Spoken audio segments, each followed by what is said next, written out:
Trauma versus manipulation. How do you determine the difference? Trauma can be remedied by simply not doing the things that has traumatized that person in the past. So over time, you'll see their guard begin to fall and they begin to trust you. And then, you know, green light gang, it's a high probability that you'll end up with a healthy relationship if you're not a toxic person, if you're not an abusive person, and you met somebody who had some past traumas and you were able to, show them, not convince them, but show them that you are trustworthy, and their guard drops, match made in heaven. Manipulation, there will be no way for you to satisfy this person. Doesn't matter how long it takes. It doesn't matter all of your efforts. It doesn't matter what you say, what you do, or how long you do them consistently for. This person will never trust you. Now, is it possible that somebody could not be trying to manipulate you, but never trust you? Well, if so, I wouldn't trust that.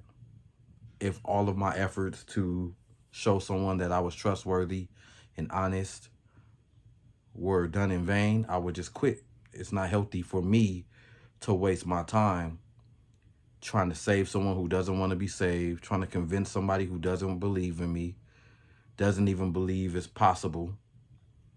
But I don't believe that's the case. I believe that in order for somebody to manipulate you, they have to keep you in a perpetual cycle of seeking their approval, their trust, and validation. So that's why you can't satisfy somebody who is trying to manipulate you. It's an ongoing cycle. The second that they actually lower their guard, well, that will insinuate that they are a healthy, non-manipulative, non-toxic person. That's why they're able to be trustworthy, or truthful with you. And that's why you're able to earn their trust. But somebody who is trying to manipulate you, you will never earn their trust. Even if they tell you they trust you, they don't give you their trust. They need to keep you on eggshells, fighting for their trust, fighting for their love and their approval. And that keeps you giving them everything that they want for the duration of the relationship. So no, someone who is trying to manipulate you cannot be satisfied. Let me give you an example. Someone who is healthy, if you were to if you had $1 million and you gave someone who was healthy $100,000 out of your $1 million, you'll probably see them break down and cry and say, "Oh, thank you." And they're going to think 100,000 out of $1 million, that's a lot.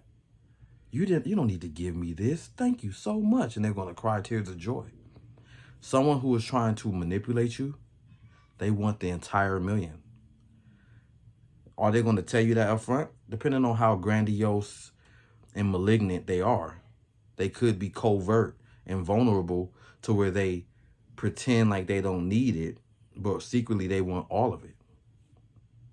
So when it comes to somebody trying to manipulate you and you give them $100,000, they're going to be like, that's it. Or they might even pretend to be happy at first. But then soon afterwards, they're going to act like they spent it all. They lost it. Somebody took it. I need more. That it's not enough. You will never satisfy somebody. Listen to me. You will never satisfy somebody who is trying to manipulate you. I don't care if they tell you, "Oh, I'm acting like this because I've been hurt before. And every time I try to trust somebody, they let me down." Yeah. The source of their manipulation is based on past traumas. But if you can't remedy the trauma by not being who or what they said happened to them in the past and get on a healthy road to a successful relationship, it's manipulation. If you find yourself constantly trying to prove yourself to somebody, even though you've done it before in the past, you got to do it again, you're being manipulated. There is no other way to look at it. So that is how you determine if you are dealing with somebody who is genuinely dealing with past trauma versus somebody who uses trauma as an excuse to manipulate you.